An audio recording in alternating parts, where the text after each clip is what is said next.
സംഘർഷത്തിലേക്കോ എന്നാണ് ചോദ്യം. തീർച്ചയായും ഒരു ആശയ സംഘർഷത്തിലേക്ക് പോകാം. ഒരുപക്ഷെ വേണ്ടി വന്നാൽ ഒരു ഭൗതിക സംഘർഷത്തിനുള്ള സാഹചര്യവുമുണ്ട്. പക്ഷേ അത് CPM പരമാവധി നിയന്ത്രിക്കും എന്ന് തന്നെയാണ് ഞാൻ മനസ്സിലാക്കുന്നത്. കാരണം നിലമ്പൂരിൻ്റെ ഒരു രാഷ്ട്രീയം, ഏറനാടിൻ്റെ രാഷ്ട്രീയം എന്ന് പറയുന്നത് ഒരു കാലഘട്ടത്തിൽ നമ്മളൊക്കെ ചർച്ച ചെയ്തതുപോലെ പലതവണ സാമൂഹ്യ മാധ്യമങ്ങളിൽ കണ്ടതുപോലെ കുഞ്ഞാലിയുടെ സ്ഥലമാണല്ലോ ഈ ഏറനാട്. അപ്പോൾ സംഘർഷത്തിന് ഒട്ടും പഞ്ഞമില്ലാത്തൊരു നാടാണ്. മാത്രവുമല്ല ആര്യാടൻ ഷൗക്കത്തിനടക്കം ഒന്നാം പ്രതിസ്ഥാനത്ത് നിർത്തിയ പഴയ കുഞ്ഞാലി വധം ആളുകൾക്ക് ഓർമ്മയുണ്ട്. ആര്യാടൻ മുഹമ്മദ് ആര്യാടൻ ഷൗക്കത്തിൻ്റെ പിതാവ് ആര്യാടൻ മുഹമ്മദിൻ്റെ വരവിൽ തന്നെ ആ രാഷ്ട്രീയത്തിൻ്റെ ആദ്യ കാലഘട്ടത്തിൽ തന്നെ നേരിട്ട ഏറ്റവും വലിയ ആരോപണമായിരുന്നു അത്. പിന്നീട് ആര്യാടൻ മുഹമ്മദ് അതിൽ നിന്ന് കുറ്റമുക്തനാക്കപ്പെടുന്ന സാഹചര്യമുണ്ടായി. സംഘർഷത്തിലേക്കോ എന്ന ചോദ്യത്തിന് ആശയ സംഘർഷത്തിനുള്ള സാധ്യത അവിടെയുണ്ട് എങ്കിൽ പോലും നിലവിൽ വളരെ മൂർച്ചയുള്ള ആരോപണങ്ങളുമായി വന്ന PV അൻവർ ദുർബലനായി സ്വന്തം ആരോപണങ്ങളുടെ മുനയൊടിഞ്ഞ് അതിൻ്റെ ശരശയിൽ കിടക്കുന്ന സാഹചര്യത്തിൽ PV അൻവറിനെ ഇനി CPMലെ അനുഭാവികളോ CPMലെ പാർട്ടി അംഗങ്ങളോ പൂർണ്ണമായും നെഞ്ചിലേറ്റാനുള്ള സാധ്യതയില്ല. അതിൻ്റെ അവസാനത്തെ ആണിയാണ് ഇന്ന് PV അൻവർ അടിച്ചിരിക്കുന്നത്. അതാണ് അദ്ദേഹം ന്യൂനപക്ഷ കാർഡ് ഇറക്കി എന്നാണ് പരക്കെ CPMലുള്ള ഒരു വിമർശനവും. ഞാനിതിൽ രണ്ട് കാര്യങ്ങൾ ആദ്യമേ പറയാം. ഒന്ന്, ഇന്നത്തെ ദിവസത്തിൻ്റെ പ്രത്യേകത, സഖാവ് പുഷ്പൻ ഇന്ന് മരണമടഞ്ഞിരിക്കുകയാണ്. 30 വർഷം 3 പതിറ്റാണ്ട് ഒരു പാർട്ടിക്ക് വേണ്ടി ജീവിക്കുന്ന രക്തസാക്ഷിയായി പുഷ്പൻ പോകുമ്പോൾ പുഷ്പനും അന്ന് പുഷ്പനോടൊപ്പം വെടിയേറ്റ് കൊല്ലപ്പെട്ട മറ്റ് 5 സഖാക്കളുണ്ടല്ലോ, അതിൽ ഷിബുവിനെ പോലെ രാജീവിനെ പോലെ ഉള്ള സഖാക്കൾ, ആ സഖാക്കളിൽ ഒരാൾ പോലും അന്ന് വെടിയേറ്റ് കൊല്ലപ്പെട്ടതിൻ്റെ മൂലകാരണമായ സ്വാശ്രയ വിദ്യാഭ്യാസത്തിൻ്റെ നയത്തിൽ നിന്ന് പാർട്ടി വ്യതിചലിച്ചുവെന്നും പാർട്ടി തങ്ങളെ വഞ്ചിച്ചുവെന്നും ഒരാരോപണം ഇന്നും സമൂഹമധ്യത്തിൽ ഉയർത്തിയിട്ടില്ല. അതിന് കാരണം ഈ വെടിയേറ്റ് കൊല്ലപ്പെട്ടവരും അവരുടെ കുടുംബാംഗങ്ങളും പാർട്ടിയുടെ ലൈൻ എന്താണ് എന്നത് കൃത്യമായി അവർക്ക് ബോധ്യപ്പെടുന്ന രീതിയിൽ പാർട്ടി വിശദീകരിച്ചു കൊടുക്കുകയും അത് സ്വയം ബോധ്യപ്പെടുകയും ചെയ്തു. അതാ കോണ്ടെക്സ്റ്റിൻ്റെ, അതാ രാഷ്ട്രീയ കാലാവസ്ഥയുടെ, സാമൂഹിക കാലാവസ്ഥയുടെ പരിണിതിയായിട്ടാണ് ഓരോ നയങ്ങളും ഉണ്ടാകുന്നത് എന്നതാണ് പാർട്ടിയുടെ ലൈൻ. അത് മാറുന്ന ഘട്ടത്തിൽ തീർച്ചയായിട്ടും ആ നയങ്ങളൊക്കെ മാറും. ആ നയത്തിനനുസരിച്ചായിരിക്കും മാറ്റമുണ്ടാവുക. ഞാൻ പറഞ്ഞു വന്നത്, ഇത് PV അൻവറിന് ബോധ്യപ്പെടാത്തതിന് കാരണമായി MV ഗോവിന്ദ മാഷ് പറഞ്ഞൊരു കാര്യമുണ്ട്. ഈ പാർട്ടിയെക്കുറിച്ച് ഒന്നും അറിയില്ല PV അൻവറിന് എന്നുള്ളതാണ്. ഒരു പരിധിവരെ അത് ശരിയുമാണ്. കാരണം ഇന്നിപ്പോൾ PV അൻവർ ഉന്നയിച്ചിരിക്കുന്ന ഈ ന്യൂനപക്ഷ കാർഡ് PV അൻവർ തന്നെ ആദ്യം ഉന്നയിച്ച മതേതര ബോധത്തിന് ഒരു പരിധിവരെ ഇളക്കം തട്ടുന്നതാണ്. ഞാൻ എന്തുകൊണ്ടായിരിക്കും ഇങ്ങനെ PV അൻവർ സംസാരിച്ചിട്ടുണ്ടാവുക? എന്തുകൊണ്ടാണ് ഈ PV അൻവർ ആദ്യം ഉന്നയിക്കുന്ന ആരോപണങ്ങളിൽ നിന്ന് അതിന് ഘടകവിരുദ്ധമായ ആരോപണങ്ങൾ ഉന്നയിക്കുക? അതിൻ്റെ ഒരു കാരണം, ഈ സാധാരണ നമ്മൾ പറയാറുണ്ട്, ഭഗവത്ഗീതയിൽ പറയുന്നൊരു ശ്ലോകമുണ്ടല്ലോ, ക്രോധാത് ഭവതി സമ്മോഹ എന്ന് പറയും. സമ്മോഹാത് പിന്നെ വരുന്നത് എന്താണ്? സ്മൃതിഭ്രമ എന്നാണ്. സ്മൃതി ഭ്രമം വന്നു കഴിഞ്ഞാൽ പിന്നീട് എന്താ സംഭവിക്കുന്നത്? ബുദ്ധി വിനാശമാണ്. ബുദ്ധിയുടെ നാശം ഉണ്ടായാൽ പിന്നെ സംഭവിക്കുന്നത് മൊത്തം കുഴപ്പമാണ്, ഇല്ലാതാവുന്നു എന്ന അവസ്ഥയിലാണ്. ഇവിടെ എന്താ സംഭവിക്കുന്നത്?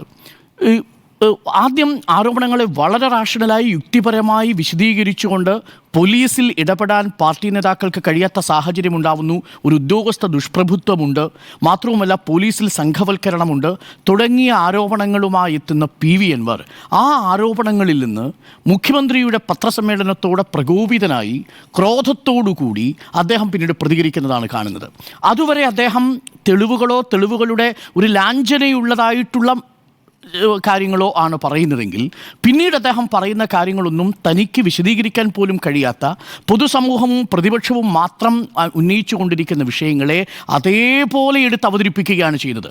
അത് നേരത്തെ നമ്മൾ പലതവണ ചർച്ച ചെയ്തതുപോലെ എങ്ങനെയാണോ മുഹമ്മദ് റിയാസിനെയും മുഖ്യമന്ത്രിയെയും ഈ ഓൺലൈൻ ചാനൽ പലതവണ ആക്ഷേപിച്ചത്, അതേ വാദഗതി പിന്നീട് PV അൻവർ ഏറ്റെടുക്കുന്നത് ഞാൻ നേരത്തെ സൂചിപ്പിച്ചതുപോലെ ക്രോധം കൊണ്ട് ഒരു സമൂഹത്തിലേക്ക് സമൂഹം കൊണ്ട് ഓർമ്മപ്പിഴവുകളിലേക്കും പോകുന്ന PV അൻവറിനെയാണ് നമുക്ക് കാണാൻ സാധിക്കുന്നത്. മറ്റൊരു ഓർമ്മ കൂടി അദ്ദേഹത്തിന് നഷ്ടപ്പെട്ടിട്ടുണ്ട്. അദ്ദേഹം 2 മാസം മുമ്പ് വരെ ഇതേ മുഹമ്മദ് റിയാസിനെയും ഇതേ മുഖ്യമന്ത്രിയെയും ഇതേ സർക്കാരിനെയും ഇതേ സർക്കാരിൻ്റെ വർഗീയ വിരുദ്ധ ചേരിയെയും ഇതേ പാർട്ടിയുടെ ചെങ്കൊടിത്തണലിൽ നിലയുറപ്പിച്ചാൽ മാത്രമേ ഫാസിസ്റ്റ് നിലപാടുകളെ പ്രതിരോധിക്കാൻ കഴിയുകയെന്നുള്ള കാര്യങ്ങളൊക്കെ സമൂഹ മാധ്യമങ്ങളിൽ പോസ്റ്റ് ചെയ്തിട്ടുണ്ട്. ഈ തിരഞ്ഞെടുപ്പിൽ ഈ പാർട്ടിയോടൊപ്പം നിൽക്കുമ്പോൾ മാത്രമാണ് ഒരു ഫാസിസ്റ്റ് വിരുദ്ധ ചേരിയിൽ നിൽക്കുന്നത് എന്ന് ധ്വനിപ്പിക്കുന്ന പോസ്റ്റുകളും ഇട്ടിട്ടുണ്ട്. ആ സമയത്തൊന്നും PV അൻവറിന് പാർട്ടിയിൽ സംഭവിച്ചുകൊണ്ടിരിക്കുന്ന, പാർട്ടിയുടെ ജില്ലാ കമ്മിറ്റിയിൽ സംഭവിച്ചുകൊണ്ടിരിക്കുന്ന ഈ വലതുവൽക്കരണവും ഈ ഫാസിസ്റ്റ് അനുകൂലമായിട്ടുള്ള ചലനവും അറിയില്ലായിരുന്നു എന്നൊരു ചോദ്യം വളരെ പ്രസക്തമാണ്. അതുകൊണ്ട് ഞാൻ മനസ്സിലാക്കുന്നത് അദ്ദേഹം ആദ്യം ഉന്നയിച്ച മൂർച്ചയുള്ള ആരോപണങ്ങളിൽ നിന്ന് ആ ആരോപണങ്ങളുടെ ശോഭയെ, അതിൻ്റെ മൂർച്ചയെ കെടുത്തുന്ന രീതിയിൽ തുടരാരോപണങ്ങൾ അദ്ദേഹം മുഖ്യമന്ത്രിയുടെ പ്രസംഗത്താൽ അല്ലെങ്കിൽ മാധ്യമ സമ്മേളനത്താൽ പ്രകോപിതനായി നടത്തുകയും അങ്ങനെ അതിൻ്റെ കാതൽ നഷ്ടപ്പെട്ടു പോവുകയും ചെയ്തിരിക്കുന്നു. ഇത് ഏറെക്കുറെ ഇപ്പോൾ പാർട്ടി അണികൾ തന്നെ മനസ്സിലാക്കിയിട്ടുണ്ട്. കാര്യം ഇതൊരു ഇടത് നിലപാടല്ല. അവിടെയാണ് കുഞ്ഞാലിയുടെ പ്രസക്തി. നമ്മൾ തുടക്കത്തിൽ സൂചിപ്പിച്ചതുപോലെ കുഞ്ഞാലിയാകാനൊരു ശ്രമമാണോ PV അൻവർ നടത്തുന്നത് എന്നൊരു നേതാവ് എന്നോട് ചോദിച്ചു. അതൊരിക്കലും സാധ്യമാവില്ല എന്നാണ്. ആരാണ് കുഞ്ഞാലി? ഏറനാടിൻ്റെ ചരിത്രത്തിലെ ആദ്യത്തെ MLA കുഞ്ഞാലി. കുഞ്ഞാലി എങ്ങനെയാണ് രാഷ്ട്രീയ ചരിത്രത്തിൽ ഇടം പിടിച്ചിരിക്കുന്നത്? കുഞ്ഞാലി രക്തസാക്ഷിയായതുകൊണ്ട് മാത്രമല്ല, കുഞ്ഞാലിയുടെ ഇടപെടൽ കൊണ്ടാണ്. 3 ഘട്ടങ്ങളെങ്കിലുമുണ്ട്. PV അൻവറിന് സമാനമായി PV അൻവർ ഓർമ്മപ്പിഴവുണ്ടാവാത്ത വിധം ഓർമ്മിച്ചു വെക്കേണ്ട കുഞ്ഞാലിയുടെ ഒരു ചരിത്രമുണ്ട്. അതിലൊരു ചരിത്രം എന്ന് പറയുന്നത്, ഈ അന്ന് ബിർള EMSൻ്റെ കാലത്ത് വലിയ തോട്ടം അന്ന് പാട്ടത്തിനെടുത്തു. ആ തോട്ടം പാട്ടത്തിനെടുക്കുമ്പോൾ ആ ഭൂമിയിൽ നിന്ന് കർഷകരെ ഇറക്കിവിടാനും കർഷകർക്ക് വിരുദ്ധമായിട്ടുള്ള നിലപാട് സ്വീകരിക്കാനും ബിർള തീരുമാനിക്കുന്നു. അന്ന് ടണ്ണിന് 1 രൂപ കൊടുത്താണ് ലീസിനെടുത്തിരിക്കുന്നത്. അന്ന് EMS സർക്കാർ ഭരിക്കുന്നു. അന്ന് ഈ കുഞ്ഞാലി EMS സർക്കാരിനെ കണ്ട് ഈ ബിർളയുമായിട്ട് ഒരു തരത്തിലും സമരസപ്പെട്ട് പോകരുതെന്നും കർഷക വിരുദ്ധമായിട്ടുള്ള ജനസാമാന്യത്തിന് അനുകൂലമായിട്ടുള്ള നിലപാട് സ്വീകരിക്കണമെന്നും അഭ്യർത്ഥിക്കുന്നു. EMS അത് കേൾക്കുന്നു. അന്ന് പാർട്ടിക്ക് പുറത്തുപോയിട്ടല്ല കുഞ്ഞാലി ഇത് ചെയ്യുന്നത്. ട്രേഡ് യൂണിയൻ പ്രവർത്തകനായ കുഞ്ഞാലി തൊഴിലാളികൾക്കും കർഷകർക്കും വേണ്ടി EMSനോട് പറഞ്ഞ് അത് സാധിച്ചെടുക്കുന്നു. അങ്ങനെയാണ് ബിർളയുടെ കാര്യത്തിലുള്ളൊരു സമരം ഒത്തുതീർപ്പാവുന്നത്. അദ്ദേഹം രണ്ടാമതൊരു വലിയ സമരത്തിൽ ഏർപ്പെട്ടിട്ടുണ്ട്. ചിലരെങ്കിലും ഓർമ്മിക്കുന്നുണ്ടാവും. അന്ന് അദ്ദേഹം ഈ ജന്മികുടിയാൻ ബന്ധം നിലനിൽക്കുന്ന കാലത്ത് ലീഗിൻ്റെ ഒരു വോളണ്ടിയർ ആയിരുന്ന ഒരു പറമ്പാടൻ മുഹമ്മദ് എന്ന് പറയുന്നയാൾ, അദ്ദേഹം ഒരു കുടിയാനാണ്. അദ്ദേഹം നിൽക്കുന്നത് എവിടെയാണ്? അന്നത്തെ കൊണ്ടോട്ടി തങ്ങളുടെ കാര്യസ്ഥൻ്റെ ജന്മഭൂമിയിലാണ് അദ്ദേഹത്തിന് കുടികിടപ്പ് അവകാശമുള്ളത്. ആ തങ്ങളുടെ കാര്യസ്ഥൻ ഇറക്കാൻ പോകുന്ന ഈ കുടിയാനു വേണ്ടിയിട്ട് നിലപാടുറപ്പിച്ചു ആര്? ഈ പറയുന്ന കുഞ്ഞാലി. ആ കുഞ്ഞാലി അവിടെ അവർക്ക് വേണ്ടി പൊരുതുകയും ജന്മി കുടിയാൻ ബന്ധങ്ങളിൽ കുടിയാൻ അനുകൂലമായി പാർട്ടി നോക്കാതെ നിലപാടെടുക്കുകയും ചെയ്തു. സമരം ചെയ്തു കുഞ്ഞാലി. അന്ന് കുഞ്ഞാലിക്കൊപ്പം അടിച്ചു നിന്ന CPM പിന്നീട് ചേരുകയാണ് ചെയ്യുന്നത്. കാരണം അപ്പുറത്ത് നിൽക്കുന്നത് ലീഗിൻ്റെ നേതാവാണ്, ലീഗിൻ്റെ ഒരു വോളണ്ടിയറാണ്. പക്ഷേ ആ ലീഗ് വോളണ്ടിയർക്ക് വേണ്ടി കുഞ്ഞാലി സമരരംഗത്തേക്ക് ഇറങ്ങുന്ന കാഴ്ചയാണ് കണ്ടത്. ഇത് രണ്ടാമത്തെ ഘട്ടം. മൂന്നാമതിനൊരു ഘട്ടമുണ്ട്. അദ്ദേഹം ട്രേഡ് യൂണിയൻ പ്രവർത്തനവുമായിട്ട് നിരന്തരം ബന്ധപ്പെട്ട്, അദ്ദേഹത്തിൻ്റെ മരണം പോലും അതുമായി ബന്ധപ്പെട്ടാണ്. ചുള്ളിയോട് എസ്റ്റേറ്റിൽ അദ്ദേഹത്തിൻ്റെ AITUC പ്രവർത്തകർക്ക് വേണ്ടി അദ്ദേഹം പ്രവർത്തിക്കുകയും INTUCയുടെ കുറച്ച് തൊഴിലാളികൾ ഇപ്പുറത്തേക്ക് വരികയും അവർക്ക് വേണ്ടി പോരാടുകയും ഒക്കെ ചെയ്ത ഘട്ടത്തിലാണ് കുഞ്ഞാലി കോൺഗ്രസ് ഓഫീസിൽ നിന്നൊരു വെടിയേറ്റ് മരിക്കുന്നത്. ഒരു ഗോപാലനാണ് പിന്നീട് ശിക്ഷിക്കപ്പെടുന്ന സാഹചര്യം ഉണ്ടാവുന്നത്. അപ്പോൾ കുഞ്ഞാലി യഥാർത്ഥത്തിൽ ചെയ്തത് എന്താണ്? പാർട്ടിക്ക് വിരുദ്ധമായിട്ടുള്ള കാര്യങ്ങളല്ല, പാർട്ടിയെ തൻ്റെ ഒപ്പം നിൽക്കുന്ന കർഷകർക്ക് വേണ്ടി എങ്ങനെയാണോ പാർട്ടിക്കുള്ളിൽ നിന്നുകൊണ്ട് പോരാടിയത്, അങ്ങനൊരു ചരിത്രം കുഞ്ഞാലിക്കുണ്ട്. ആ കുഞ്ഞാലിയുടെ മണ്ണാണ് ഏറനാട് എന്നുള്ളത് കൊണ്ട് ഒരു കുഞ്ഞാലി ആകണമെങ്കിൽ ഇനി ബഹുദൂരം PV അൻവർ പോകേണ്ടതുണ്ട്. അതുകൊണ്ട് ഈ കുഞ്ഞാലിയെ മനസ്സിൽ ഇഷ്ടപ്പെടുന്ന ഏറനാടിൻ്റെ, നിലമ്പൂരിൻ്റെ ഒക്കെ കമ്മ്യൂണിസ്റ്റ് സഖാക്കൾക്ക് PV അൻവർ തുടർച്ചയായിട്ട് ഉന്നയിക്കുന്ന ആരോപണങ്ങളുടെ മൂർച്ച കുറയുകയും ആ മൂർച്ച കുറഞ്ഞ് കേവലം വ്യക്തിപരമായി മാത്രം അതിനെ കണക്കാക്കുകയും ചെയ്യുന്ന അവസ്ഥയിലേക്ക് പോകുമ്പോൾ അതിനെ ഉൾക്കൊള്ളാൻ കഴിഞ്ഞു എന്ന് വരില്ല.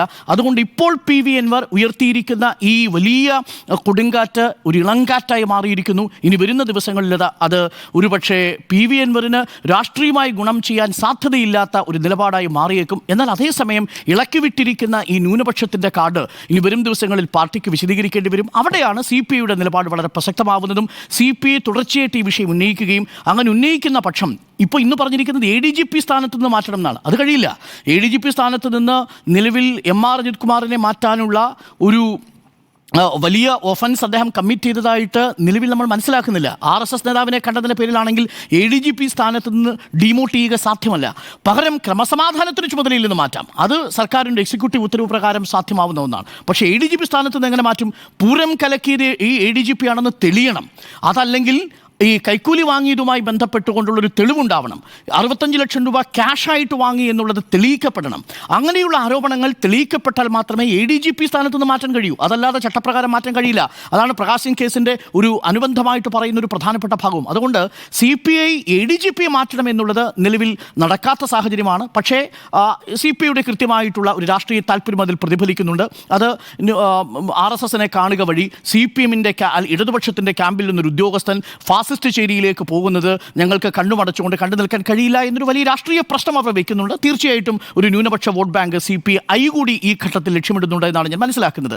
അതുകൊണ്ട് ക്രമസമാധാനത്തിന് ചുമതലയിൽ നിന്ന് ഞാൻ മനസ്സിലാക്കുന്നത് പ്രകാരം വരുന്ന ദിവസങ്ങളിൽ ഈ ADGP മാറ്റി നിർത്തും. അങ്ങനെ മാറ്റി നിർത്തുന്നത് വഴി തൽക്കാലം CPIയുടെ ക്ലെയിം അവസാനിക്കും. തൽക്കാലം CPIയുടെ ക്ലെയിം അവസാനിക്കും. പക്ഷേ PV അൻവർ തുറന്നുവിട്ടിരിക്കുന്ന പാർട്ടിക്കുള്ളിൽ സംഘവൽക്കരണമുണ്ട്, ജില്ലാ കമ്മിറ്റിയിൽ സംഘവൽക്കരണമുണ്ട് തുടങ്ങിയ ആശയങ്ങൾ ചിലരെങ്കിലും ആശയക്കുഴപ്പം സൃഷ്ടിക്കുക കൂടി ചെയ്യും. അത് പാർട്ടിയാണ് വിശദീകരിക്കേണ്ടത്. വരും ദിവസങ്ങളിൽ പാർട്ടി ഇത് വിശദീകരിക്കുമെന്ന് ഞാൻ മനസ്സിലാക്കുന്നു. ഒരു കാര്യം കൂടി പറഞ്ഞ് ഞാൻ അവസാനിപ്പിക്കാം. പിണറായി വിജയൻ്റെ രാഷ്ട്രീയ ജീവിതത്തിൻ്റെ ആയുസ് മാത്രമാണ് ഈ PV അൻവറിൻ്റെ മൊത്തം ആയുസ്സിനുള്ളത് എന്നതുകൂടി നമ്മൾ മനസ്സിലാക്കണം. മാത്രമല്ല അദ്ദേഹം ആ സമയം മുഴുവൻ RSSൻ്റെയും BJPയുടെയും ക്യാമ്പിനോട് പടപൊരുതി നിന്ന അത്രയും ആയുസ് മാത്രമേ PV അൻവറിൻ്റെ മൊത്തം ആയുസിനുള്ളൂ എന്നുകൂടി മാത്രം പറഞ്ഞുകൊണ്ട് ഞാനിത് അവസാനിപ്പിക്കുന്നു.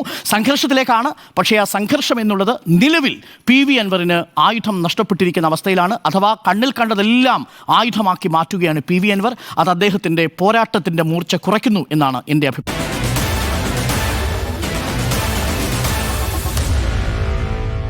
Meet the editors.